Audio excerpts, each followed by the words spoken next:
Looks like there's a couple of people there. Hello.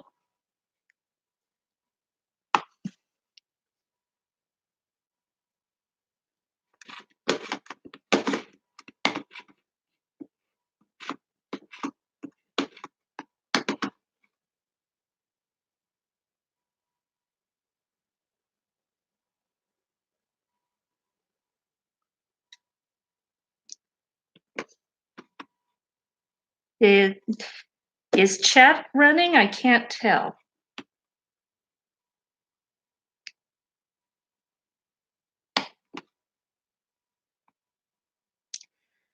Mrs. Lori, hello. Allie Oakley, Christy Dennis, hi. Welcome. We're going to wait just a few minutes for a few more people to hop on, and then we will get started with this. This, I think, is going to be an interesting topic, so hopefully we'll all get something out of it. Hello, Patricia Green from Georgia, Brian from Montana, Pam Griffin, Karen Smith. Hello and welcome.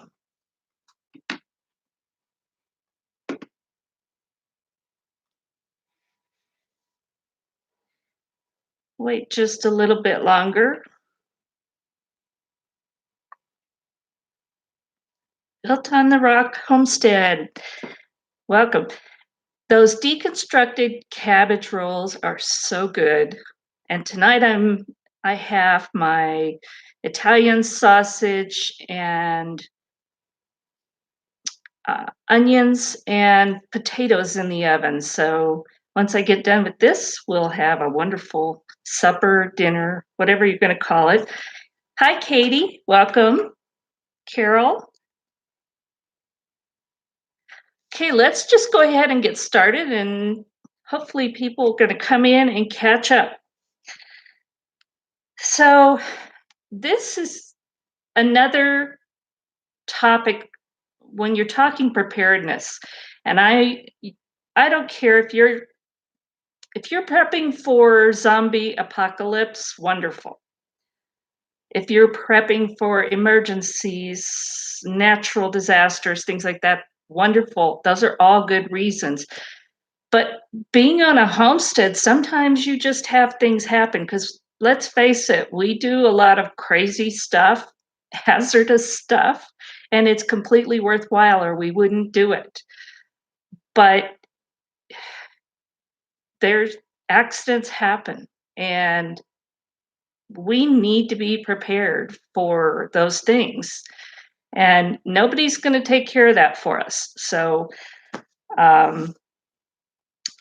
first of all, I'm going to put this disclosure out there because, and I'm going to read this, I am not a doctor or healthcare professional.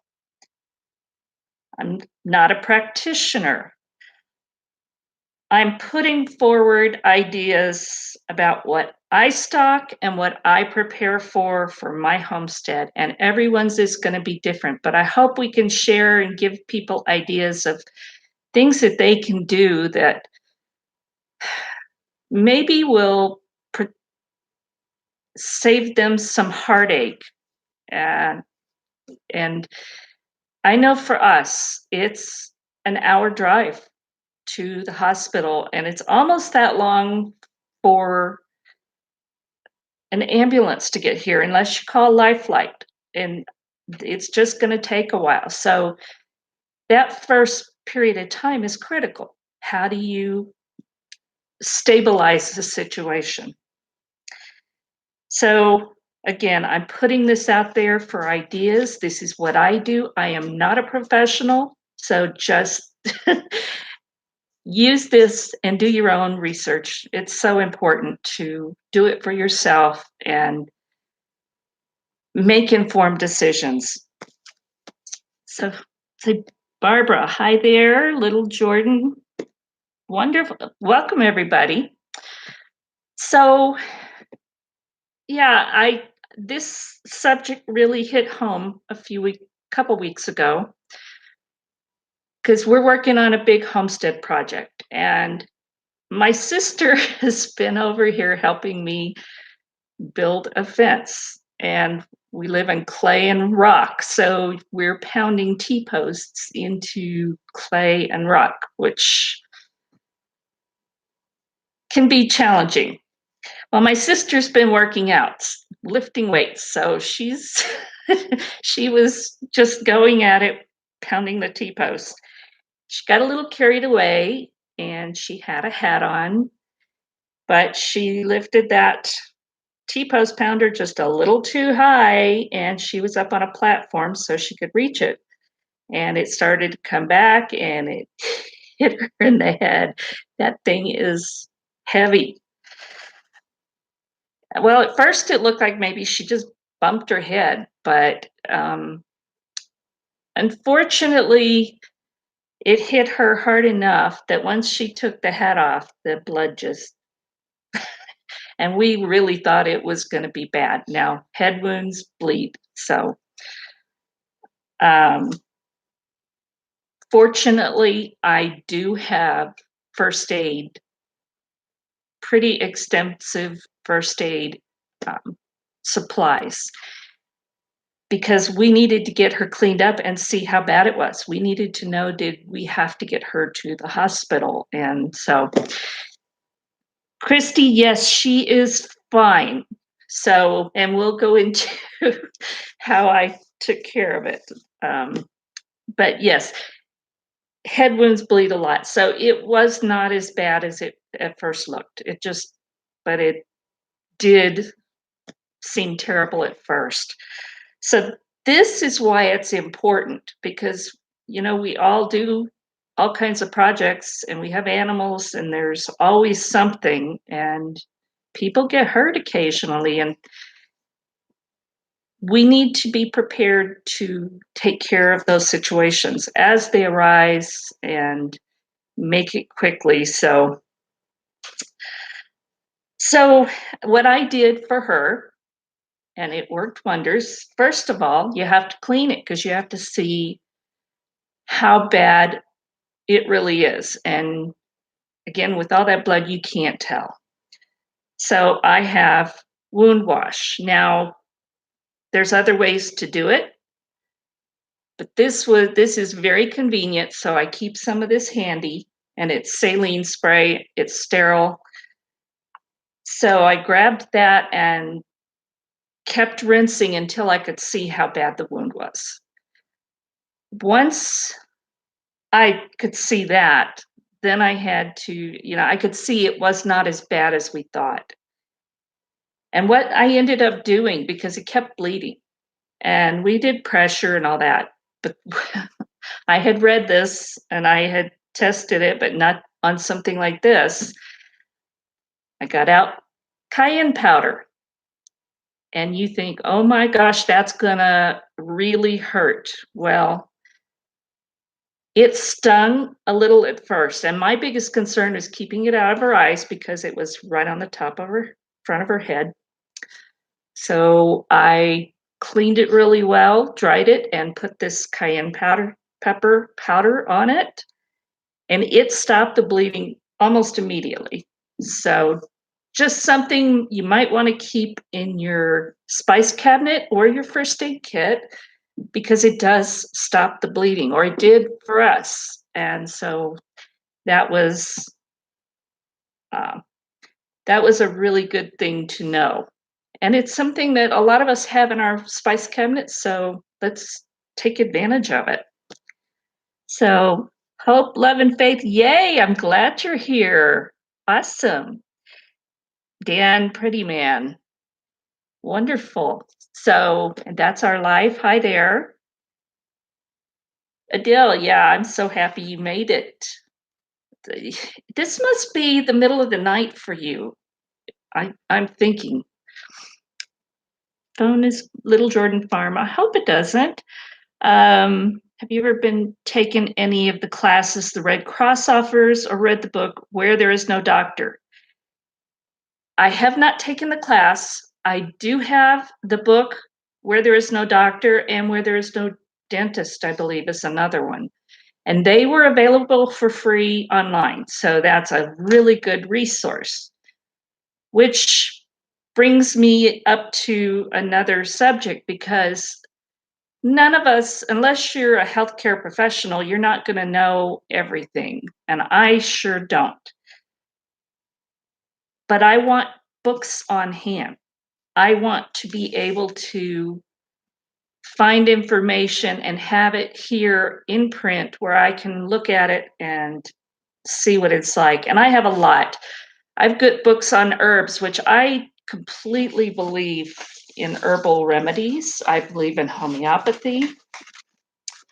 Herbal remedies, there's two different kinds of books that I have seen, and I use both, but you have to know how to identify herbs before you can use them. Unless you have them dried and stored, you won't necessarily know. So I have books that help me with pictures and descriptions identify what the herbs are and how to use them. Then I have much more books that I have lots of them. These are mostly, well, alternative and herbs. So that is one resource that I use, and I like having that on hand. Now, you may not use the same things, but if you are, make sure you know what they are. Make sure you're identifying them properly and using them properly. But in addition to that, sometimes herbs aren't the only answer. Sometimes it's a wound, you need to be able to stabilize something. So I have several books: Wilderness and Travel Medicine, Emergency War Surgery, which I don't plan on being at war, but I figure it's got some good information in there in all kinds of wounds, and Medicine for the Outdoors. So I encourage you to look at different books. And I have Where There's No Doctor, I have those also. I just pulled some of my books just to give you ideas, but they're really good things to have. And don't just buy them and set them on the shelf. At least look through them and familiarize yourself with what's in them and then bookmark if there's things you think are possibilities, because you want to be able to find that information quickly. So do I have any questions so far? I'm doing a lot of talking, but I haven't. Where There's No Dentist book, yes. And again, I believe those are free to download online. So if you want those, that's a really good resource. If you have someone on a medical machine, also plan to own a generator or solar setup so you have power. And that's true also, especially in something like a natural disaster, whether it's earthquake, hurricane, tornado, or whatever. If someone's life depends on a medical machine, you need to make sure that you have a power supply that you can have up and running if the power's not. Amish style books are helpful. They probably are. I haven't seen any, so that would be something to look into. Yeah, this is such a huge topic, and I really am just going to kind of go over the top of it. And I want to hear what you have to say, what you're doing, because again, this is just what I'm doing. And I am not an expert, but I want to be able to take care of things and stabilize things if it's necessary. Make sure that you have a lot of first aid supplies, more than you think, because you'd be surprised how many you'll go through, even for something like happened here. You're going to need gauze pads, sterile pads. I mean, you go through one of these wound wash in no time. But again, it's totally worth it because it cleans it out. An alternative to that, and if you're a canner, put water, if you have empty space in your canner that you're not filling when you do load, fill jars with filtered water, preferably. I like to use a clean lid. I don't want to reuse lids for this. And when you can, you're sterilizing this. So you have sterilized water that you can use in an emergency. You could drink it also, which that's what a lot of people like that.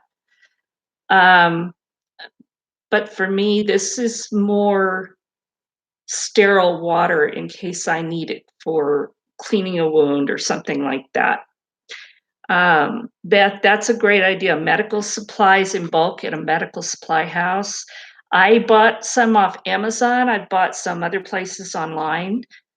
You'd be surprised what's out there. So just check it out and, or Walmart if you need to go there because they do have quite a bit. Not as much as everything that I've gotten, but um, live in the Pacific Northwest. Yeah, we can have lots of things out in that part of the country.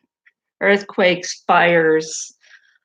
Um, Food grade hydrogen peroxide is a really good idea. I have read that it's not great to use on wounds because it will kill cells. I have used it, but you know what it's wonderful for? One of my neighbors about 2 years ago got attacked by a dog very, very badly. His hand was just shredded. And he called me, and I drove him into town, kept him calm. He had a towel around his hand, and it still, the blood was everywhere. So when I got home, I got out my hydrogen peroxide, and I got all the blood out of that. So that's just something that's good to know because it will take out those stains. It does a wonderful job. Let's see, what else have we got here? Feminine napkins are another great thing to stock up on because they are clean. They will absorb. I don't. If they're wrapped, they're probably sterile. If they're not, maybe not. But that is something good to have on hand. And it's a good idea to have it organized in a way that makes sense for you. Because what I have doesn't fit in a small space, so I have to know what it's in, and I have it in small tubs, but I have to be able to get to it when I need it. And so that's a really important thing to know. Um, Smart idea canning water. And yes, it's so easy, and you're already canning. Fill that empty space with jars of water. And my problem, and this is a helpful tip, when I needed it, I didn't know where it was at because I've got so many things that are canned. So after that happened, I went back to my jar inventory, found where I had it, and moved it to where my medical supplies are because that's where I need it. Pantry was not helpful. So if you can water, just keep that in mind. Put it where you're going to need it. Um, Bottles of vodka is good too. You need something that is going to wash it. You need something that's going to clean it and be sterile. Do I refresh my supplies yearly? Not everything. I have bandages and things. They're all wrapped, so no, I don't do that every year. Uh, Different emergency situation stuff in different bags. Yes, and that's kind of how mine is organized. It's first aid. There's uh, sprains, things like that. So you you definitely want it organized in a way where you can find what you need when you need it. Hydrogen peroxide cleans a wound and kills germs. Yes, it does. And again, I would maybe do it initially, but I'd limit it because I have read it will also damage other cells. So, yeah, hydrogen peroxide is definitely something to keep on hand. That does not stay shelf stable, is my understanding, though. So be sure and refresh that item. And you can water it down with sterile water. Yes, that's true also. poison ivy and poison oak. I think I missed what was, but yes, supplies for that. Burns, that's another thing that happens so easily, whether it's out doing work with equipment or whether it's in your kitchen. Burns can be a real problem. And my number one thing, and this is just a little one because I have several big ones, it's my aloe vera plants. I always have aloe vera plants, and we're high desert and it freezes in the winter, so they stay in my kitchen window. And I have some large ones, but that is something that is a really good idea to have. I also have a burns first aid kit, which has other things in it that are helpful. Pain relieving gel, little packets of that. It's got gauze, it's got different things in there.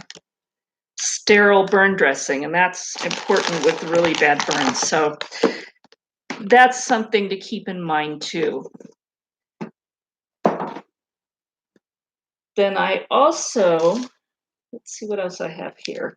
I have all kinds of things that I brought to show y'all so that I could remember it. Splinters. I mean, we get splinters all the time. If you don't get them out, you're going to maybe get infections and bad stuff. I found these little things and they're sterile, they're individually wrapped. Little little metal lancets that they work wonderfully for taking out splinters. So that's a good thing to have around too. Let's see. Sounds like stuff so I can get to and then forget where it was. That's why I'm trying to keep it organized. Yeah, hydrogen peroxide lasts only 6 months after opening, 3 years unopened. So even if you've got it in there, check the dates because when you need it, it might not be any good. And yes, old towels, whatever you need to do at the moment, you do it. And if you don't have some of these sterile pads and gauze pads and wraps and everything else, use what you have. Like I said, when my neighbor had his hand torn up by that dog, it was just wrapped in a huge bath towel. That's what you grab, you have it so that you can get to where you need to be. Whippoorwill holler. We use tobacco leaves for drawing poison or stings. I keep aloe vera plants for burns, cuts, and mullein tincture.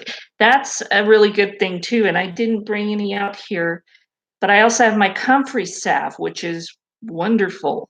But do not ever use comfrey on a deep wound. It will form an abscess. It heals so fast. So you really have to use judgment on that one.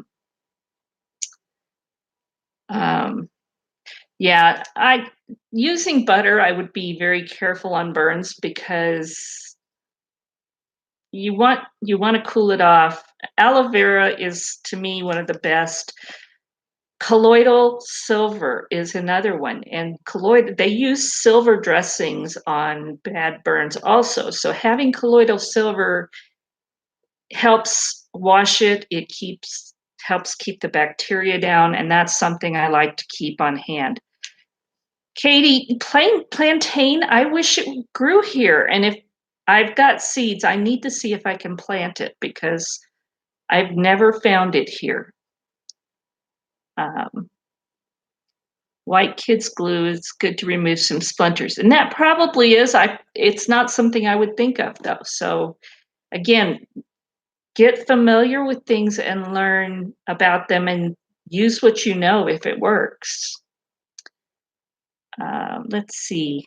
Turmeric paste is great for healing. Yes, that's great. Yeah, if it's salted butter, yes, it'll burn. It will aggravate a burn. Activated charcoal is great, and that's also helpful if you've got poisons involved. But again, do research on this stuff. Duct tape, that is helpful to have too, and especially if you need to make a splint or anything like that, that's a good thing to have. Yeah, there's so much to know, and none of us, again, I don't think any of us know all the answers. We try to learn as much as we can so that we have it in our toolkit when we need it. Um, yes, and you can buy the tablets or capsules of the activated charcoal, so that's good to have. Peppermint tea is great for tummy upset. Again, there's so many things that you don't know what's going to happen. I like to keep moleskin. If you've ever been backpacking and get a blister from your boots, this is a lifesaver because you can put it over blisters and also cushions, corns, calluses, and tender spots, but it helps stop the friction. So this is something I like to keep in my first aid kit. Who's ever had a toothache at the worst possible time? That is something that's happened to us. And let's see if I can find it in my little box here. Of course, I'm not going to see it. But I have, oh, here it is. I have what's called dent tip. So this will actually, you can put in a lost filling or something like that, and it'll give you a temporary filling until you can get to the dentist. But to go with that, you better have something that will help with the pain. And whether it's clove oil or this,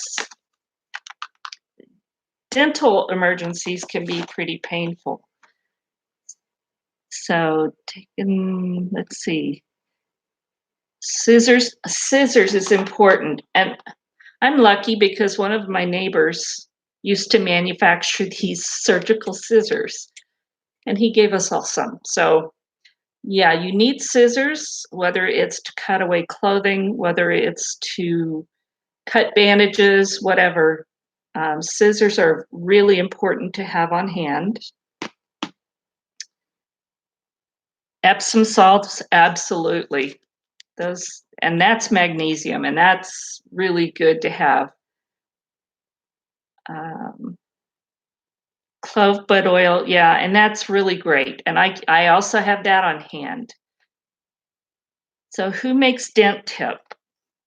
Where did I just put that box? Dent tip, Majestic Drug Company Incorporated. But I found this online, so just do a search on it, and it does help.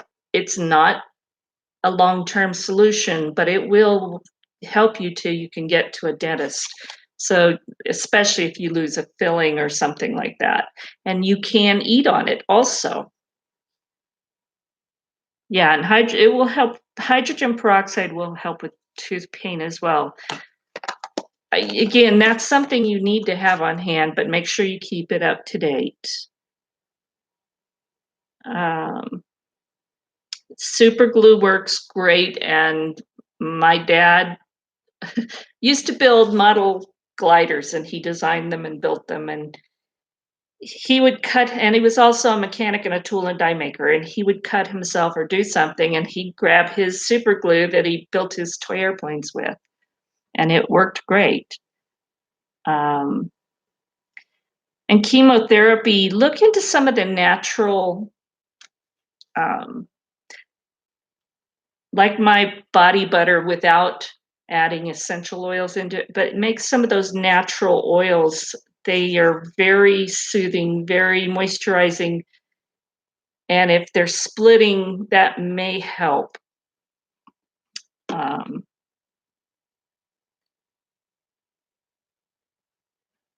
Yeah, the super glue, it definitely helps when your skin is split.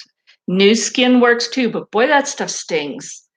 I've used it and it's antiseptic and but it stings putting it on. Stung by yellow meat tenderizer. What was it I just read that was also helpful? There's something else. I have to be careful because Brian is allergic to bees. So we I can't have beehives because he's allergic to them. Homestead remembrance. Greetings. Hello there. So there's just so much to this topic. Prescriptions. If anyone in your family takes a prescription medication, how much do you really have on hand? Because if you were in something like an earthquake or hurricane, um, even just, I mean, we last winter we got cut off because of bad weather. Now we don't take prescription medications, but if you do, you might want to ask your doctor and say, "Can I have some extra to keep on hand so that if you are not able to get to the store, you have some." That that would be just terrifying to not have what you need and be in a situation like that. Um, Children's needs. If you have children, what kinds of things should you have on hand with children? It's been a long time, guys. It's been a very long time since I had young children, but there's always things that you may want to have on hand for children, whether it's diaper rash or if they get into some kind of poison, syrup of ipecac, I think it was called, activated charcoal, things that would help if you can find out what it is and see how to treat it. You need to have those handy. You don't want to wait until you can get somewhere. Cayenne pepper will stop bleeding. Yeah, we talked about that earlier. I got my little jar because I had to use this a couple weeks ago, and it definitely does stop bleeding, Betty. Let's see, my bladder medication. I would make maybe an issue of that, or maybe you're going to need to find a more helpful doctor.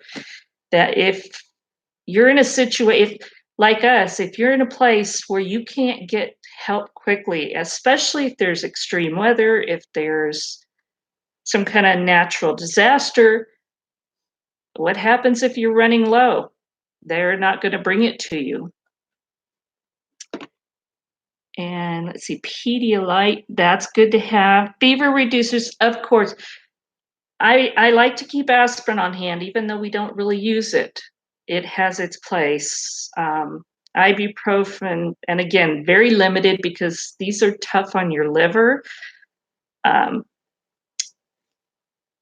Anything like that you want to have. Vicks Vapor Rub, I keep that on hand. Um, Cinnamon too. I think I've heard that, but I've never tried cinnamon. So that probably stops bleeding too, but I'm not, again, I haven't tested that one. Um, yeah, and they do control how much medication you have at once, but if you have a valid reason, they should not prevent you from getting that. Activated bentonite clay powders, I definitely have that. I use that when I some of my soaps, but it's very good to have. Um, Make a paste, and it does help with bee bites, stings, and infected areas. What about for your animals?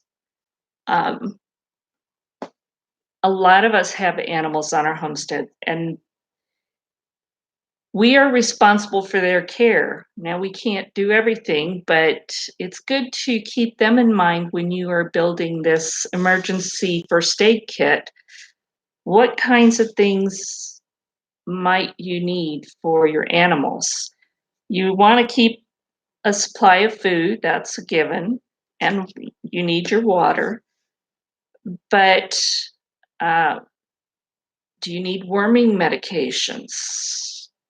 And again, different, whether it's horses, goats, different, they all have different needs. But think about things that you might need to have on hand in case something happens with them. Flea medications. We are so fortunate because here in Nevada, that is something we really don't have a big issue with. We have some ticks, but not that much.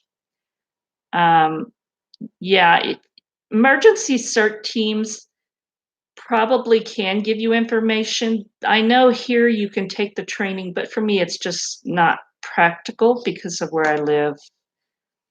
Black drawing salve is really good.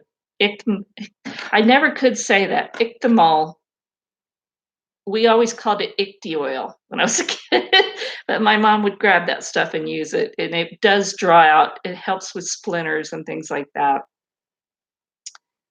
Given out free if you see a booth at a local event.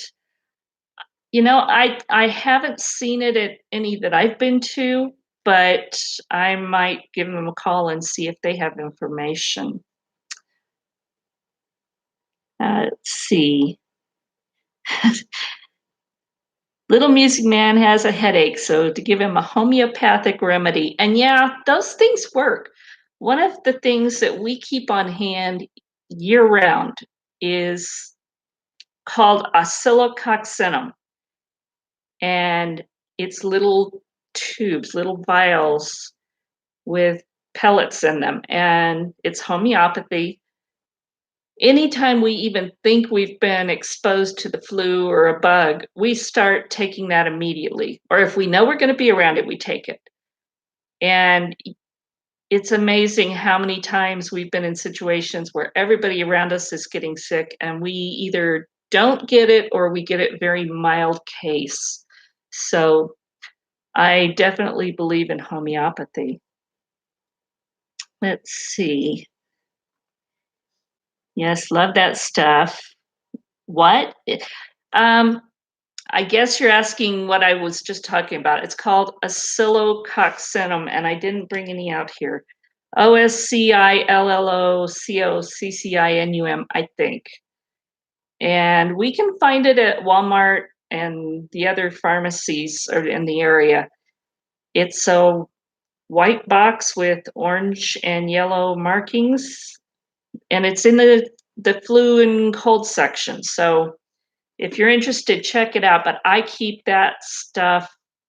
I buy it in bulk so that I have it in the winter when it's bad and I need it the most. Thank you, Katie. Yeah, if you could post that on there. I'm pretty sure that's how you spell it, but I don't have it in front of me. Yeah, I hope Little Music Man gets better. I hope he doesn't have a really bad headache. Have I made kombucha? Yes, I have. And I ended up letting it go bad because I just wasn't keeping up with it. So I'm going to have to start it out again. That's it, Miss Katie. Oscillococcinum by boron. Yeah, and it works. We swear by that stuff. Other probiotics are good, and fire, what is it called? Fire water? I'm not sure, but it's hot peppers and different things that you ferment and keep that. And that's really good probiotic also. And it's good in the winter or, for colds and such. So that's another one. Carries, not carried. Okay. World Market. Yeah, I haven't seen any essential oils at World Market. And I don't trust all of the ones that I buy most places. You need to make sure that they're good. And I won't say buy those two name brand ones. I won't do that because as the soap maker, All I used was essential oils, and there's been a lot of independent testing on a lot of them that shows that some of them aren't even what they say they are. So do your research when you're buying essential oils. It's a lot of money. They're very good if you buy the right products. Fire tonic or fire water. Yes, fire cider. Yeah, that's a really good thing to have on hand. And yes, do all your homework on essential oils. I want to see the MDS. I want to see that it's what they say it is. I want to see how much is safe to use, because people will tell you all kinds of things, to put it directly on your skin, to ingest it. I would never ingest that unless it's somebody that is certified in that field tells me how to use it.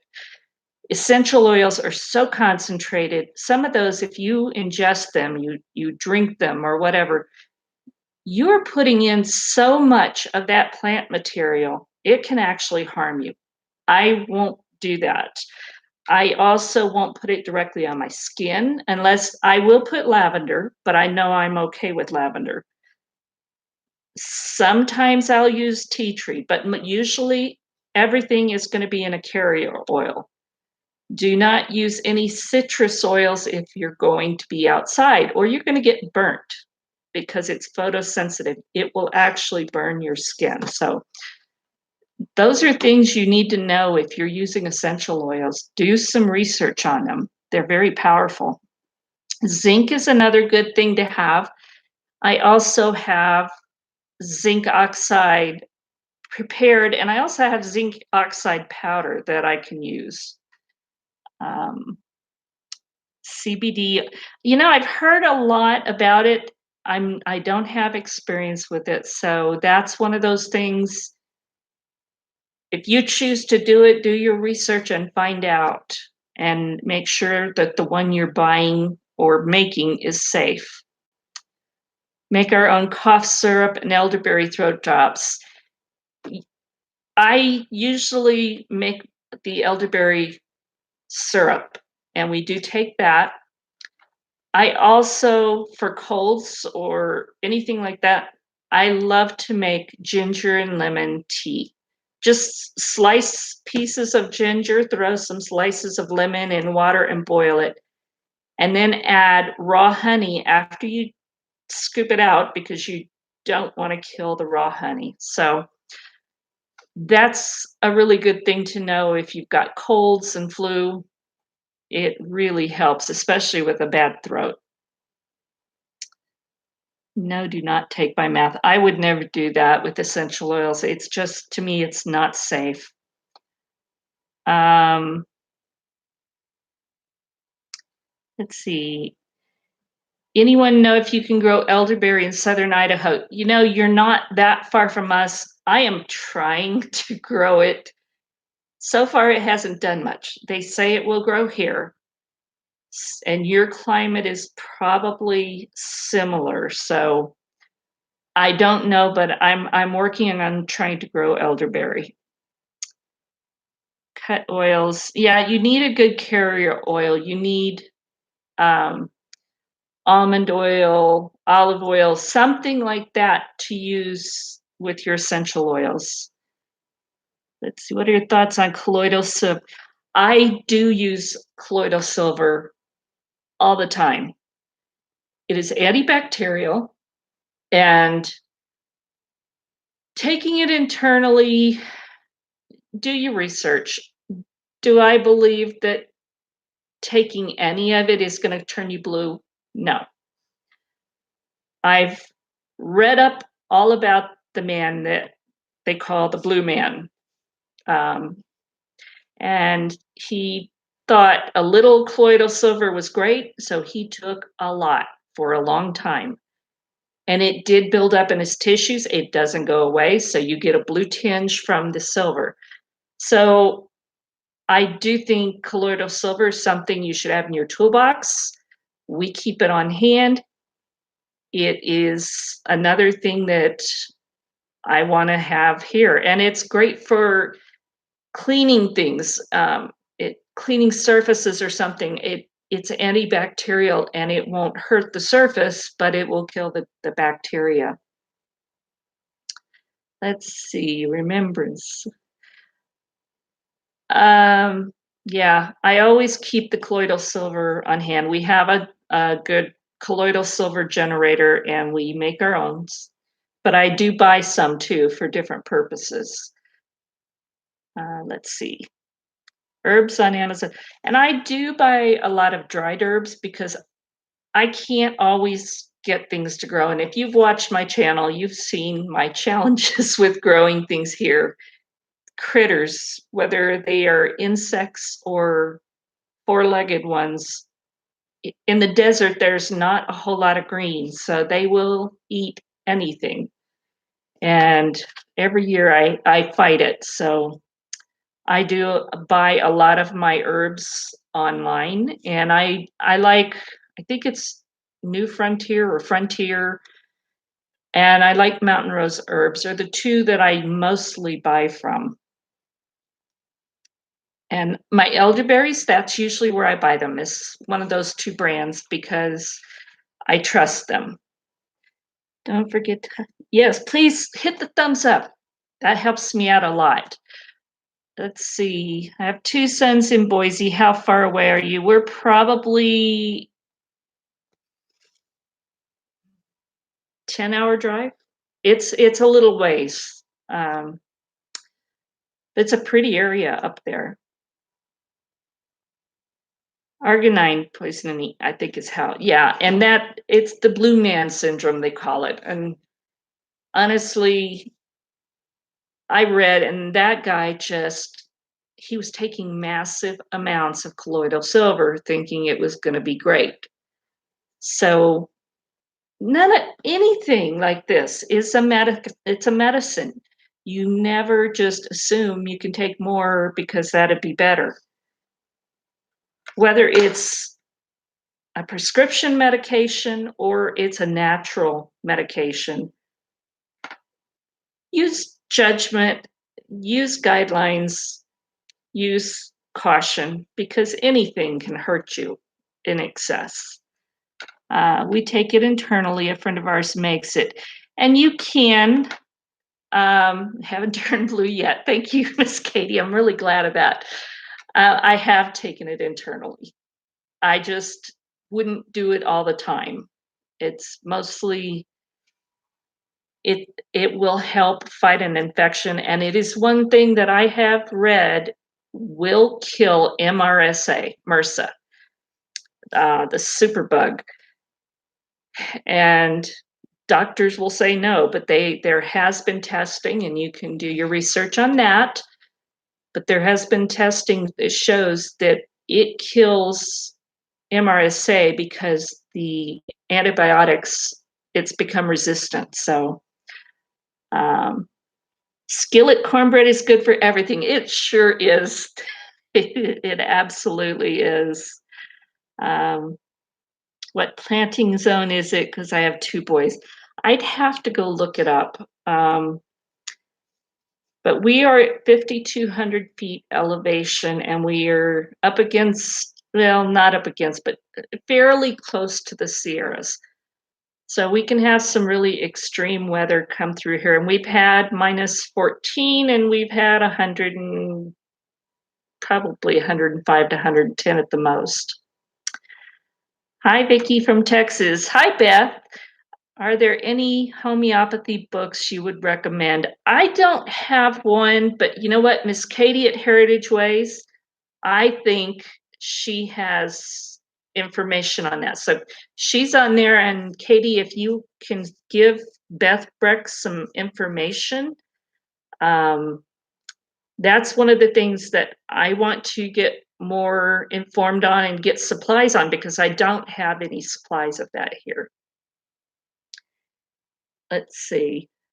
Killing MRSA in our house. And yes, Katie, it will kill it. And that's one of the few things that will. I love homeopathy. Don't get me started. Well, Miss Katie, if you would give us some resource information. And by the way, as soon as my live stream is over tonight at 7:30 Central Time, I believe, Miss Katie at Heritage Ways is having a live stream on her channel. And I think I put a link down below, so check it out and go hop over on her live stream. And I'm sure she will get us some information on the homeopathy too, won't you, Miss Katie? Don't forget chocolate for mood engagement. Yes. And actually, dark chocolate is kind of healing. So it's a good thing it's good for you. So, yeah. And again, vodka is a good thing to have because you can make tinctures. If you have herbs, you can make tinctures with vodka. Um, let's see. Do you have a greenhouse? Not yet. I'm hoping I have an idea for one, but I haven't. We haven't got it yet, and I'm hoping that we can. What's good for MRSA? That is colloidal silver. So if you have a colloidal silver generator, or if you buy some, it will help with MRSA. But yes, I'd love to have a greenhouse, and if I needed to put my elderberry in there, I would. There's other herbs and things that I would keep year round that don't keep well. Manuka honey is good. It might help with MRSA. I'm not sure of that, but it is very healing, so it's something I do have on hand. Um, yeah, Miss Katie, if you could do that and just give information on where people can find that homeopathy kit, and more if there's a good book on it that you know of. I hate autocorrect. It does crazy things. Dark chocolate always makes me smile big. You know, I like milk chocolate. I'll eat the dark chocolate too, but just if I'm going to eat it, it's usually milk. I'm weird. Uh, I could talk a lot about MRSA at a later time, and that would be a great thing to talk about, Miss Katie, because there's a whole lot of people that have been exposed to that horrible thing, and that would be a good thing to let people know about. Dabbling in making my own tinctures too, and yes, I have done that, and I will continue to do that. It's a great way to use herbs and take them as medication. Start here. Great. Miss Katie has a link here for the homeopathy, looks like. So check that one out. Yeah, and making colloidal silver at home. A friend of ours was manufacturing and selling, and we called him like MacGyver, but we bought our colloidal silver generator from him, and he did all the calculations. So you get some information that way. But a lot of the ones that you buy, you don't know how much parts per million you're getting. So that's something to check out. And there's also a difference between ionized colloidal silver or true colloidal silver. And that's another thing to do some research on if you're interested. Joette is an expert. I have heard of her on the homeopathy. I just haven't spent a lot of time on that, Miss Katie. My elderberry is as tall as our house. Oh my gosh, I sure wish I had that here, Dell. I would be so happy, but so far mine's about that big. It's been out in a pot all summer. I didn't want to plant it out on the property because the grasshoppers would have destroyed it. So I kept it in a pot, but it just hasn't grown. Everything homemade is better and cheaper. I believe that in many cases, yes. Yeah, and Miss Kitty's right. We are not experts in the medical field. We're not practitioners. These are things that we have done our own research that we believe in, And we're sharing that with you so that you can do your research. And please do it, because we just can't know everything. And I do tons of research, but I still have a lot to learn. So I think I'm going to wrap this up. And has anybody got any last minute questions for me? Because we've been on here 55 minutes. Wow, it doesn't seem like that. So if not, again, go to Miss Katie, go ahead and post your link to your live stream. And if you're interested, hop on over to hers. And I'm sure it's going to be great too. And I will see you over there also. Naturopath, and that's probably good. I haven't found one here. Wonderful. Little Music Man's headache is gone. Wonderful. I'm so glad.